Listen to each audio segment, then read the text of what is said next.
Philippe Klein, bonsoir. Bonsoir. Merci beaucoup d'être avec nous. C'était une promesse. On devait vous inviter aujourd'hui au lendemain du débat que l'on a organisé hier soir avec 4 candidats aux élections municipales à Aix-en-Provence. Merci beaucoup d'avoir accepté notre invitation. Aujourd'hui, on va revenir sur les thèmes qui ont été abordés lors de ces débats ensemble. Mais d'abord, pour ceux qui nous regardent, est-ce que vous souhaitez vous présenter ? Oui, bien entendu. Je vous remercie d'abord de m'accueillir ce soir.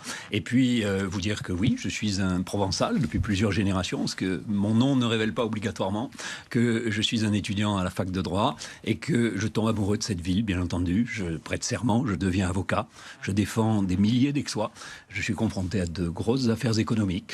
Je suis élu bâtonnier, je suis également élu national de la profession. Je vais également être élu en tant que conseiller municipal d'opposition, mais conseiller métropolitain également, dans la majorité et dans un groupe écologiste. C'est-à-dire que j'ai mis toute mon énergie ces dernières années à la défense des autres. Vous êtes, on le reprécise, candidat Horizon dans cette campagne des élections municipales à Aix. Qu'est-ce qui vous différencie de Sophie Joissaint, qui est la candidate d'hiver droite ?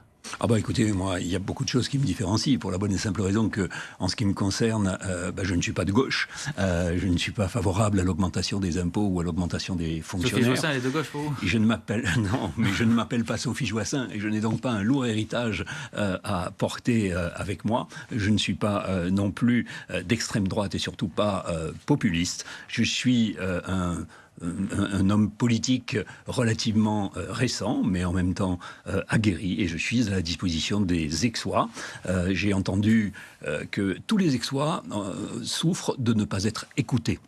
Et je pense que c'est ce que je peux leur apporter. Vous avez regardé le débat hier soir ? Alors j'ai regardé le débat en différé, mais j'ai effectivement pu prendre connaissance des déclarations des uns et des autres. Alors on va aborder à peu près les mêmes thèmes, si vous le voulez bien, ensemble. D'abord, la sécurité. Aix-en-Provence, qui est confrontée à pas mal d'incivilités, de petits délits. C'est la majorité des cas qui sont recensés, mais également de plus en plus au narco-banditisme qui se délocalise de la cité phocéenne vers Aix. Comment vous souhaitez mettre des mesures en œuvre pour lutter contre l'insécurité à Aix ? Eh bien, écoutez, tout d'abord, ce que je tiens à dire sur mon ressenti de ce débat, c'est que je n'ai pas rêvé. Je n'ai pas rêvé parce que j'ai trouvé qu'il y avait beaucoup de réactions et qu'il y avait peu d'ambition. Il y avait peu de vision de ce que serait Aix-en-Provence dans 10 ans, dans 20 ans.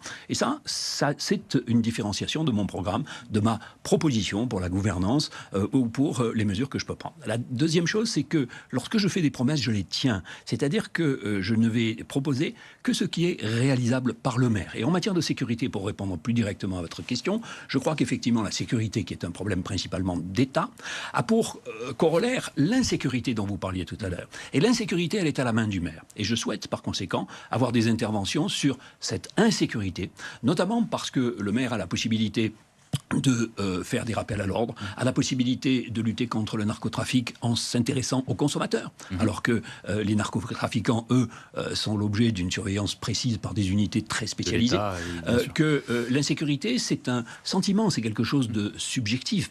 Vous pouvez vous sentir en sécurité parce que votre ville est mal nettoyée, ou parce qu'elle est mal éclairée, ou parce que, comme on l'a dit hier soir, des caméras de vidéoprotection ne fonctionnent pas, et nous savons qu'il y en a beaucoup plus que 4%, contrairement à ce qui a été dit. Et par Sophie Joissaint hier. Est-ce que, par exemple, vous augmenterez le nombre de caméras de vidéosurveillance si vous êtes élu, et est-ce que vous augmenterez aussi le nombre d'agents de police municipale ? Alors, j'ai pris l'engagement d'augmenter le nombre d'agents de police municipale pour passer d'un agent pour 800 habitants. Nous sommes à un objectif de 1 pour 1000 aujourd'hui. D'accord. Il y a 128 agents à ce jour, et par conséquent, il y a une progression importante. En ce qui concerne les caméras, je souhaite utiliser l'intelligence artificielle de manière beaucoup plus accrue, et de manière à ce qu'il y ait la possibilité pour les services judiciaires qui auraient besoin, par réquisition... Est-ce que vous êtes avocat, il y a un cadre légal pour utiliser l'intelligence artificielle. C'est pour ça que je vous précise bien que ce qu'il faut, c'est que l'on ait l'enregistrement de toutes les données possibles et utilisables par la justice. Mais que, bien évidemment, la confidentialité sera conservée pour que personne qui n'est pas habilité ne puisse avoir accès à ces données-là. Sur le narcotrafic, on observe un déplacement du narcotrafic dans la cité aixoise avec... Voilà, Ancagnane, Besson, Corcy, qui sont des endroits où le trafic est présent. Comment on lutte en tant que maire et comment on coopère avec l'État ? Alors, on coopère avec l'État, ça c'est déjà le cas, heureusement, Ouais. mais surtout, on lutte pour s'attaquer à la moitié du narcotrafic qui, comme je viens de vous le dire, concerne les consommateurs. Et parmi ces consommateurs, il y a des tas de gens qui ont peut-être besoin d'aide, qu'on leur tende la main, qu'on les aide à sortir de ces addictions, parce que sans consommateurs, pardon de vous dire, il n'y a pas de narcotrafic. Oui. Et que ça, c'est à la main du maire, et ça doit être fait par le maire, et c'est parfaitement possible. On peut, avec la police municipale, fixer des points de manière à identifier ou à gêner les consommateurs. Et c'est quelque chose qui est tout à fait faisable et réalisable. Et en parlant des consommateurs, justement, hier, Julie Borona, pour la France Insoumise, souhaitait l'installation d'une halte soins addiction.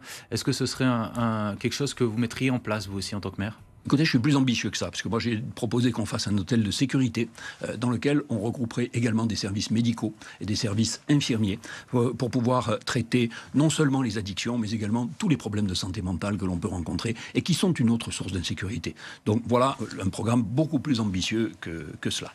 On va passer à la question du logement. Autre question centrale dans cette campagne à Aix, puisque Aix est la 3e ville la plus chère du département, avec 4 850 € en moyenne le prix au mètre carré. Difficile dans ces conditions pour les jeunes actifs, pour les étudiants et pour les classes moyennes de se loger. Comment on permet aux Aixois, parfois les moins aisés, de retrouver un accès au logement ? Quelle serait votre vision ? Il faut construire davantage ?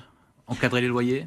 Alors, si vous me permettez, je vous répondrai tout d'abord que pour discuter du problème du logement, il faut discuter du fait de savoir si nous allons vivre dans une ville habitable.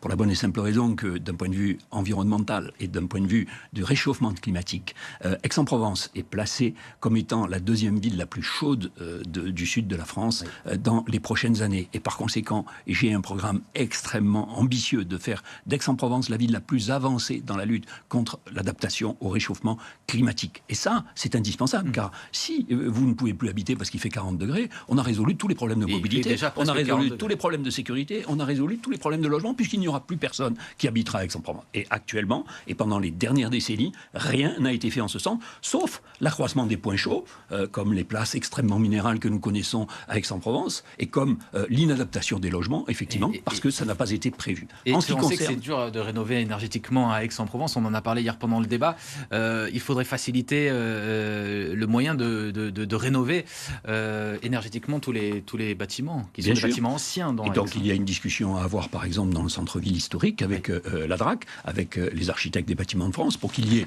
une souplesse qui soit permise et pour permettre précisément cette adaptation au réchauffement climatique. Et en ce qui concerne le logement, eh bien, je pense qu'il y a 2 axes. Il y a les logements nouveaux et il y a les logements anciens. En ce qui concerne les logements anciens, je souhaite m'attaquer au problème des locations saisonnières pour obliger à déclaration ces locations saisonnières et de les autoriser à la condition que pendant 4 mois, on loue en saisonnier les résidences secondaires et que pendant 8 mois, on loue aux étudiants.